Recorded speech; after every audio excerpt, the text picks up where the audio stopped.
2025년까지 AI 경쟁이 누가 더 똑똑한가였다면 2026년의 경쟁은 누가 실제로 이를 대신해주는가로 옮겨가고 있습니다. 챗봇이 답변만 하던 시절을 지나 이제는 컴퓨터를 직접 조작하고 파일을 만들고 여러 단계의 작업을 스스로 계획해 실행하는 에이전트형 AI가 표준이 됐습니다. 서비스 개발사를 기준으로 핵심 강점, 접근성, 무료 유료 등 총평을 살펴봤습니다. 우선 오픈 AI에서 개발한 챗GPT는 범용 챗봇과 에이전트를 결합한 형태로 무료와 유료 등급으로 일반인이 처음 시작하기 가장 좋은 것으로 평가됐습니다. 하지만 특정 전문 영역 코딩, 추장문 문서 분석에서는 클로드 대비 근소하게 밀린다는 벤치마크 결과가 종종 보고되고 있습니다.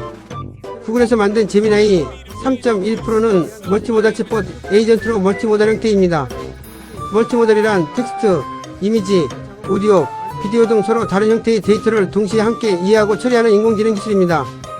제미나이 역시 무료와 유료가 있는데 유료 서비스가 상대적으로 저렴한 특징과 멀티모달에서 강세를 보이고 있습니다.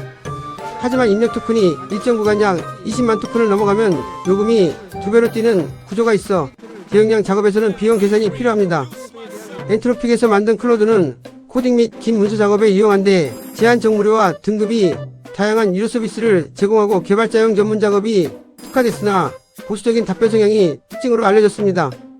참고로 클로드 계열은 2026년 6월 신규 모델 페이블5를 출시했지만 출시 직후 미국 수출 통제로 이 서비스가 중단됐다가 올해 7월 초 복구된 이력이 있습니다. 클로드의 약점은 모호하고 추상적인 질문에는 상대적으로 만족스럽지 않은 답을 준다는 사용자 리뷰가 있으며 서드파티 플러그인 생태계는 챗GPT만큼 넓지 않습니다. X의 글록은 예트 히트인 X와 연동되어 직설적인 화법으로 실시간 시사 이슈에 강점을 가지고 있습니다.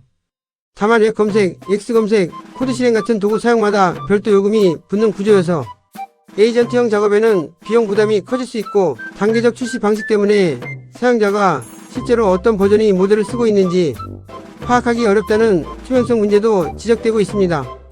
한때 AI 시장에서 가성비로 센세이션을 일으켰던 중국의 출원형 오픈소스인 딥시크는 자체 서비스를 구축해 무료로 이용되며 가성비에서 압도적이지만 데이터를 처리하고 위치 추적과 검열 이슈로 신뢰성에 대한 논쟁이 지속되고 있습니다.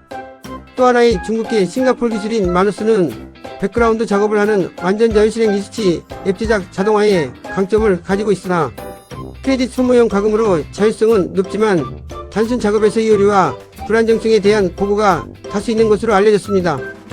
2025년 12월 메타가 약 20억 달러의 인수를 발표했으나 2026년 5월 중국 정부가 국가안보를 이유로 인수를 차단하면서 거래는 현재까지 미해결 상태입니다.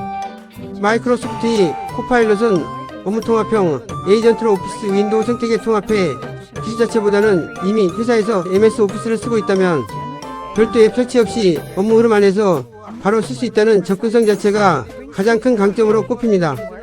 그렇다면 한국형 AI는 현재 어디까지 왔을까요? 해외 빅테크 중심의 경쟁 구도 속에서 한국 기업들도 소버린 주권 AI를 내걸고 자체 모델 경쟁력 강화에 나서고 있습니다. 네이버 클라우드가 내놓은 추론 특화 모델 하이퍼클로바엑스 싱크는 자체 기술 보고서에서 한국어 시험 성적이 두드러졌습니다. 서울대 언어학과가 출제한 고난도 한국어 시험에서 하이퍼클로바엑스 싱크는 알리바바 QN, LG 엑사원 등 경쟁 모델보다 큰 점수차로 앞섰다는 자체 보고서 결과가 있습니다. 네이버는 금융공공의료 등 보안이 중요한 B2B 영역과 검색 쇼핑 등 결합형 개인화 AI 비서 강화에 집중하는 전략을 취하고 있습니다. LG 엑사원은 범용 지식 벤치마크에서 90%대의 점수를 기록하며 메타의 최신 오픈소스 모델을 앞섰다는 평가를 받은 바 있습니다. 최근에는 엑사원 4.5로 멀티모달 영역까지 확장하며 글로벌 오픈소스 진영과 경쟁하는 모습을 보이고 있습니다. 다만 매개 변수 규모가 커서 개인 개발자나 중소규모 팀이 그대로 활용하기에는 진입장벽이 있다는 지적도 있습니다.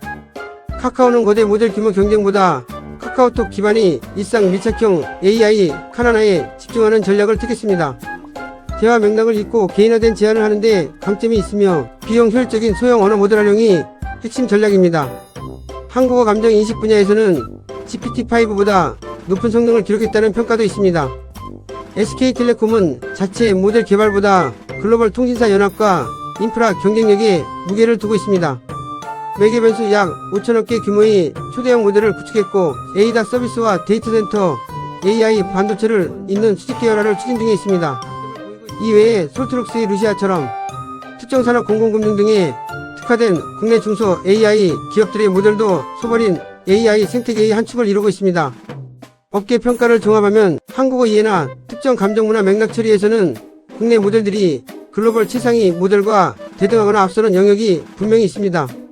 하지만 법령처럼 코딩 멀티모달 등 종합진행 면에서는 여전히 미국 중국이 최상위 모델과 1년 이상의 격차가 있다는 것이 2025년 말 업계 결산에서 나온 공통된 진단입니다. 2026년 올해는 한국 AI가 이 격차를 좁히는 전환점이 될 수 있을지가 관전 포인트로 꼽힙니다. 현재 무조건 1등인 AI 에이전트는 없습니다. 코딩 전문 문서 작업은 클로드, 범용성과 생태계는 챗GPT, 멀티모달과 가성비는 제미나이, 실시간성은 그록, 초저비용 오픈소스는 딥시크, 완전 자율 실행은 마누스, 이미 쓰는 오피스 환경에서의 접근성은 코파일럿이 각각 강점을 보이고 있습니다. 아쉽게도 한국형 AI는 한국어와 한국 문화 특화 영역에서는 경쟁력을 입증했지만 종합진행 면에서는 아직 글로벌 최상위권과 격차가 있다는 점이 업계의 공통된 평가입니다. AI 에이전트 시대라는 특이점으로 진입하는 지금 이 순간 각 개발회사마다 저마다의 장점을 내세우며 춘추전국 시대로 AI 도구가 난립한 가운데 결국 어떤 도구를 쓸지는 내가 어떤 작업을 얼마나 자주 어떤 예산으로 하려는가에 달려 있습니다. 여러분은 어떤 AI가 가장 사용하기 좋아 보이시나요? 도움이 되셨다면 구독, 좋아요 부탁드립니다. 감사합니다.